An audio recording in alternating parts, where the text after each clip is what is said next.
Okay. I don't know. I think it's working. I don't know how to edit things, so I'm not gonna cut any of this out. This is just all staying in, because editing is stupid. Okay. So this is the first of hopefully many tank reviews. Um, Starting with the Chrysler K, of course. Because why not? The Chrysler K was conceived shortly after the end of World War II, and it was among a collection of similar heavy tank projects for the U.S., as it was in direct competition against the IS-3, which, oh god, dude, like, hold on, no, wait, no, hold on, how do I, where's the compare, how do I compare it? I thought you can compare things.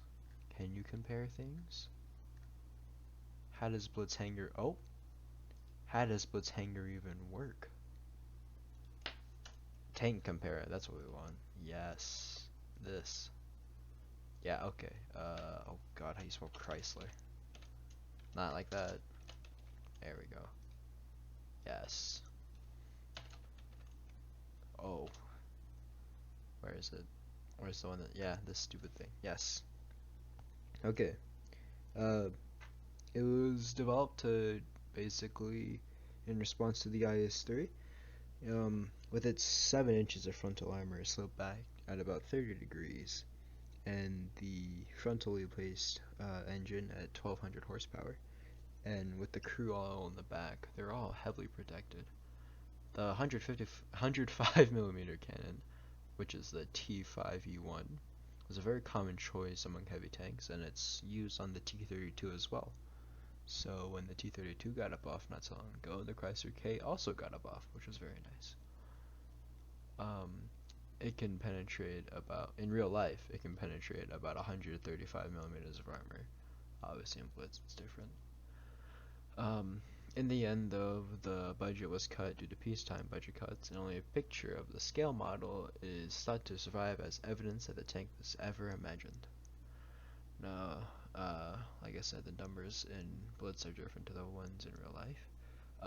In Blitz, it has a front plate at about 152 millimeters, but at an impressive 316 millimeters of effective armor once the angle is accounted for, which I can do.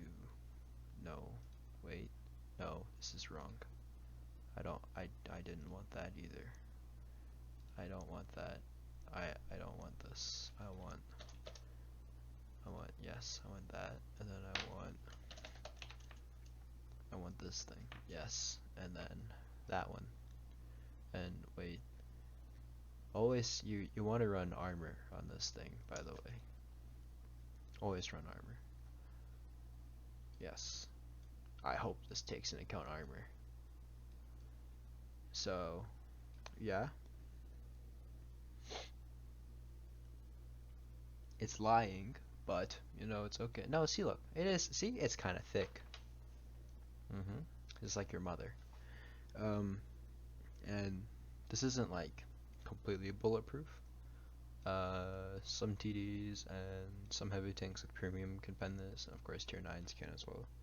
But if you angle it a little like that, a little silly, it's 320, sides are still 400, like this. Not so bad. If they shoot here though, maybe they'll bounce. They shoot here, they're not gonna bounce. So just be careful, I guess. You have to be hold down. The turret is also really strong, but you know, the cupola is a little silly. It's a little goofy. You have to be careful. Try to peek on, like, there's like a corner right here. Peek like that. Don't peek like this, because they shoot the cupola. It's a pro tip. This thing is incredibly fast. I can compare it to the IS-3, and look at this. This thing's faster than an IS-3. That's pretty good. That's not bad. It goes pretty fast, and if you give it fuel, I don't know what this means. I think this is good stuff. Yes. Give it fuel. Go even faster, which is very nice. And the handling, it's okay. Um, Elevation can be an issue. I played a game on mines and I couldn't shoot on the people on the hill. It's kind of annoying.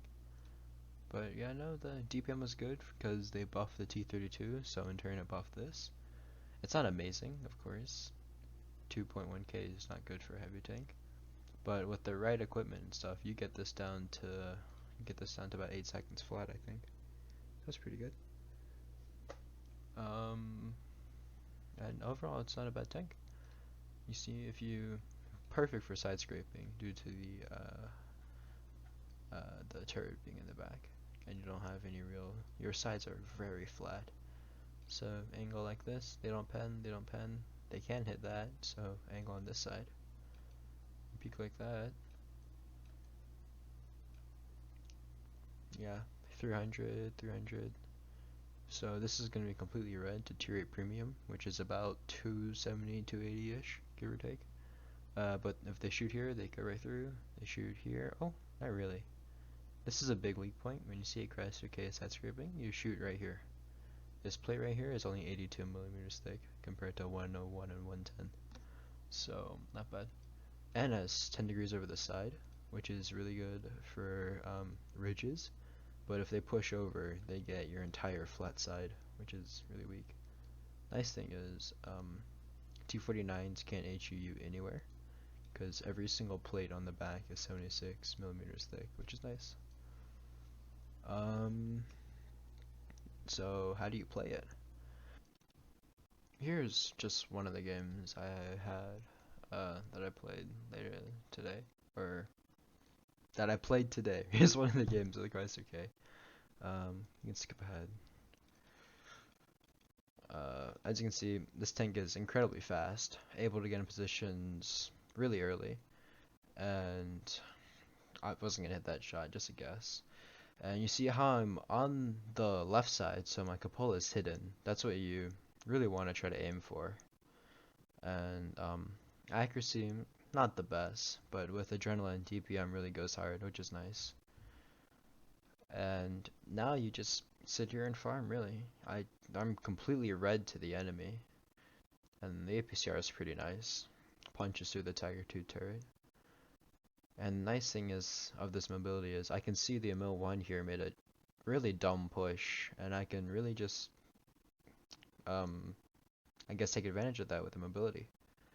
And so you can see the reload is really nice, and you can just push people around.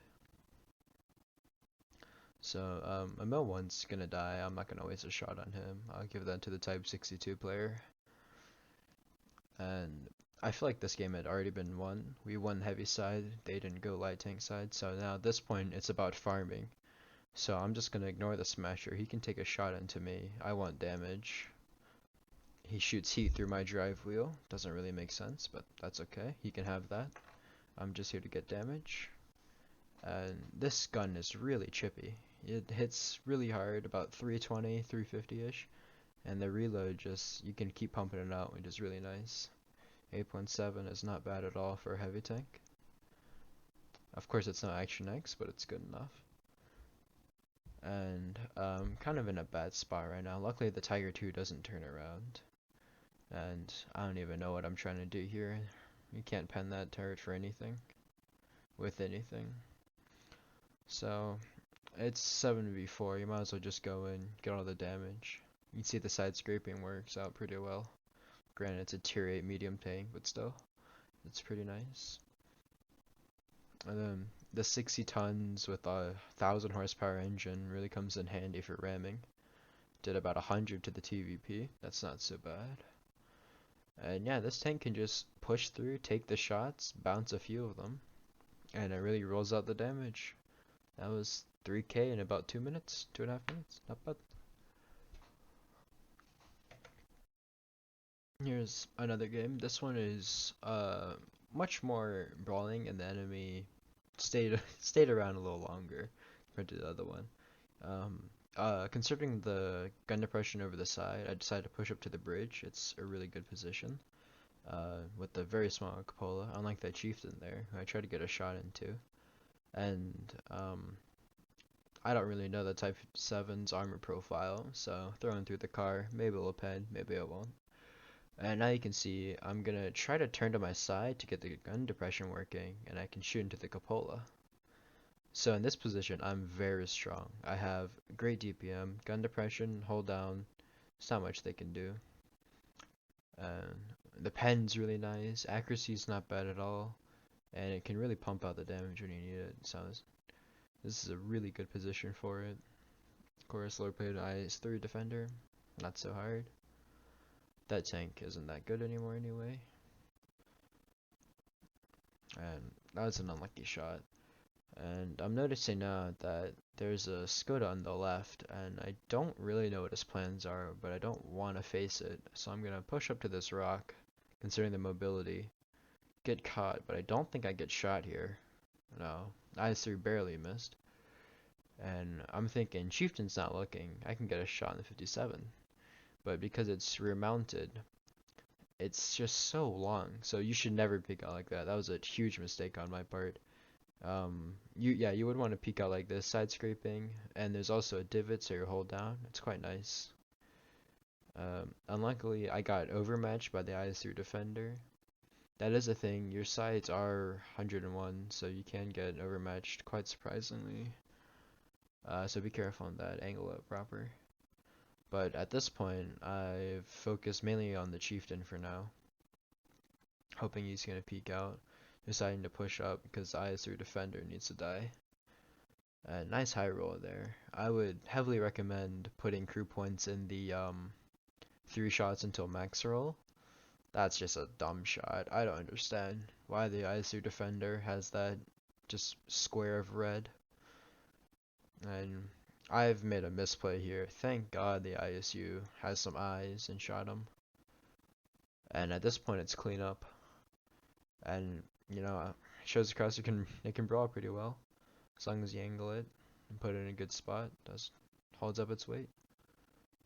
It gave us time for the light tanks to push around, and heavy tanks only had to push back. They couldn't push into us. And nice little blind fire at the end. It's not bad. 3k damage in about 4 minutes for a heavy tank at 2 rate. That's not bad at all.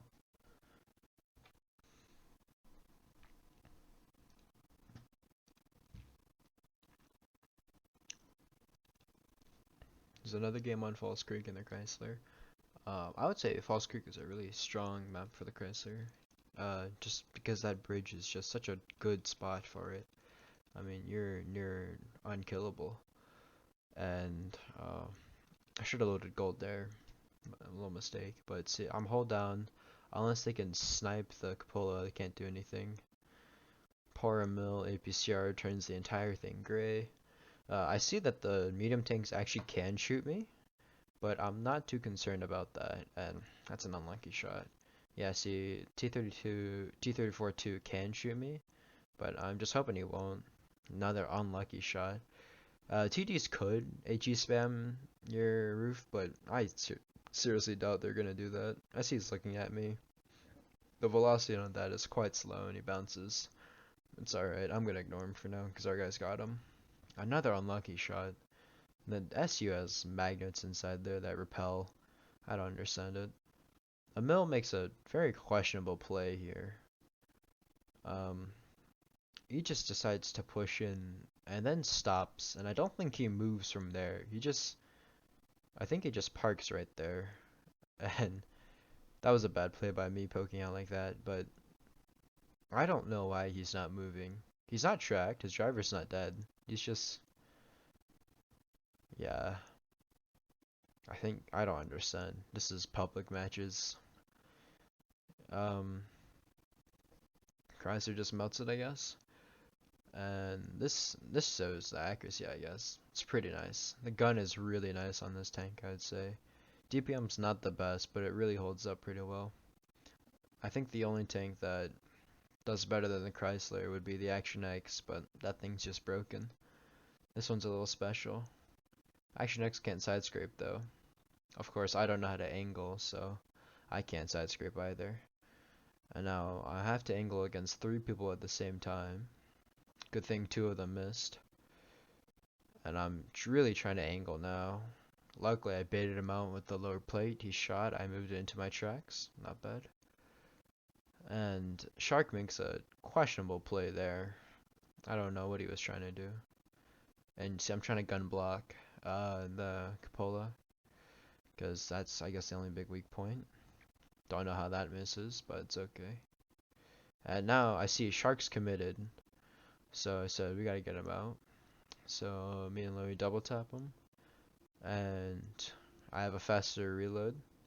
And I'm faster than the Louie anyway. So I'll get the end of the kill. And that's another 3k in about 4 minutes. Now, this game, I'm only including to yell at the game. This Chrysler K right here on the ridge, you see him right here. This is what is wrong with everything in this game. This absolute monkey decides to throw away his entire tank to come YOLO me. And I see this, I instantly start to back up. And I know I have to face him, because I know what that thing can do. He's got adrenaline, his reload's about 7 seconds, he can melt me. So I have to face him, but then there's 2 behind me. But at this point, I'm already facing him, so I can't turn around. And there's absolutely nothing I can do. Both of them YOLO me, the team does absolutely nothing. And there's just no reason in a realistic game that should happen. Yeah, like this, come on, man. Come on. This clown, really? Really, dude? This guy? Dude. Why do they even play the game at this point? All they do, I guarantee you, all 38,000 games, he YOLOs, gets his 1 kill, and dies. They probably lose half their games anyway. Well, no, they do lose half their games. But no, they got their 1 kill, so that's all that matters. So yeah, I'd say in the end, Chrysler, it's got its pros, it's got its cons. It's a really just fundamentally sound tank. While it can perform well in the heavy lines, especially when you're side scraping and not revealing your cupola, it does really well. I'd say it excels in getting to like the medium flank with its amazing mobility and just bringing it to the mediums and the lights, flanking around, turning the heavies around, and letting your heavies push up. Of course, that doesn't happen in regular matches because people are idiots. But in like a tournament, this tank is very, very viable in my opinion. And as for consumables, you of course multi, repair kit, adrenaline, as you should on every single tank besides a clipper. Provisions, double case of cola, and improved fuel. That's just the basics. Ammo, whatever you want, doesn't really matter. Equipment, I would say, is what I would think is the standard heavy tank. Improved optics. This one, give or take, I like to give it engine accelerator so you can get to that flank faster. I think it's very important. And then I don't know what people think like on this, but I like high-end consumables because I feel like you're only gonna have one brawl, and you want 30% more duration to your adrenaline, I think, instead of having multiple brawls and having a faster cooldown. That's just my opinion. And defense system, because having your engine in the front and having your lower plate be so big, your engine's gonna get damaged a lot, and it's really annoying. So defense system helps with that. If you really don't like it, you can get protective kit, but I wouldn't sacrifice fuel or food for that, so it's not worth it in my opinion. Definitely want enhanced armor for this. Um, Improved assembly only starts making a difference at tier 10 in my opinion. I would go for toolbox because enhanced tracks doesn't really make sense to me unless you're driving a light tank. Then yeah, of course. Gun rammer is 100%. You have great pen. Don't need any more. Gun rammer definitely. Aim time, get that down. So yeah, I think that's about it. Um, nothing too big about it. It's just a well-rounded heavy tank that can go 40 kilometers an hour. So yeah,